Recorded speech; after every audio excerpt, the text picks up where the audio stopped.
తెలంగాణకు మణిహారంగా నిలిచిన ప్రతిష్టాత్మకమైన మెట్రో రైలు పట్టాలకి 7 ఏళ్లు పూర్తవుతుంది. ఈ నేపథ్యంలో రెండవ దశలో చేపట్టబోయే పనులపై డిపిఆర్ రెడీ అయింది. శంషాబాద్ విమానాశ్రయం వరకు నిర్మించేందుకు ప్రతిపాదించిన మెట్రో మార్గం పలు ప్రత్యేకతల సమాహారంగా ఉండబోతోంది. ఎయిర్పోర్ట్ కారిడార్లో అండర్ గ్రౌండ్ మార్గం నిర్మించేలాగా ప్రణాళిక రెడీ చేశారు. హైదరాబాద్ మెట్రో రైల్ విస్తరణలో భాగంగా రెండవ దశ ప్రాజెక్టును ముందుకు తీసుకువెళ్లడానికి రాష్ట్ర ప్రభుత్వం వేగంగా అడుగులు వేస్తోంది. ప్రస్తుతం 3 కారిడార్లలో మెట్రో సేవలు అందుబాటులో ఉండగా ప్రతిరోజు దాదాపు 5 లక్షల మంది ప్రయాణికులు రాకపోకలు సాగిస్తున్నారు. నగరం ఓమూల నుంచి మరో మూలకు వెళ్లాలనుకునేవారు చాలా సౌకర్యవంతంగా వేగంగా ఉండడంతో మెట్రోలను ఆశ్రయిస్తున్నారు. దీంతో రాష్ట్ర ప్రభుత్వం మెట్రో విస్తరణకు సిద్ధమైంది. మెట్రో విస్తరణపై ముఖ్యమంత్రి రేవంత్ రెడ్డితో సుదీర్ఘంగా చర్చించామని metro rail MD NVS Reddy అన్నారు. రెండో దశలో 6 కారిడార్లతో 116.4 కిలోమీటర్ల మెట్రోకు ప్రణాళిక రచించామని తెలిపారు. ప్రస్తుతం 5 కారిడార్లకు డిపిఆర్ సిద్ధం చేసి కేంద్రానికి పంపించామన్నారు. అయితే నగరానికి ఉత్తరం వైపున ఉన్న మేడ్చల్ ప్రాంతానికి మెట్రో విస్తరణ లేకపోవడం ఆ ప్రాంత వాసులను నిరాశకు గురిచేస్తోంది.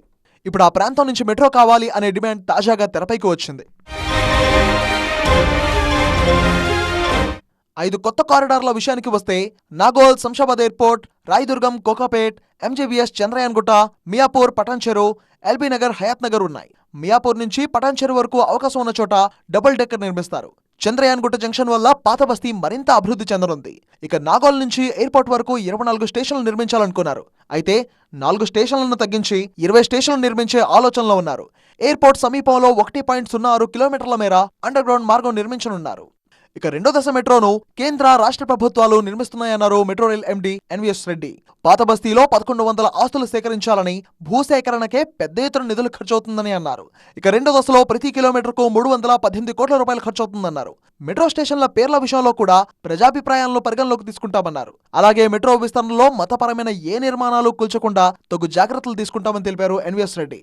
ముంబై, చెన్నైలో లక్షల కోట్లు ఖర్చు చేసి మెట్రో రైల్ ప్రాజెక్టును విస్తరిస్తున్నారని, దురదృష్టవశాత్తు మన నగరంలో విస్తరణ లేని కారణంగా 3వ స్థానంలోనే ఉన్నామని తెలిపారు ఎన్వీఎస్ రెడ్డి.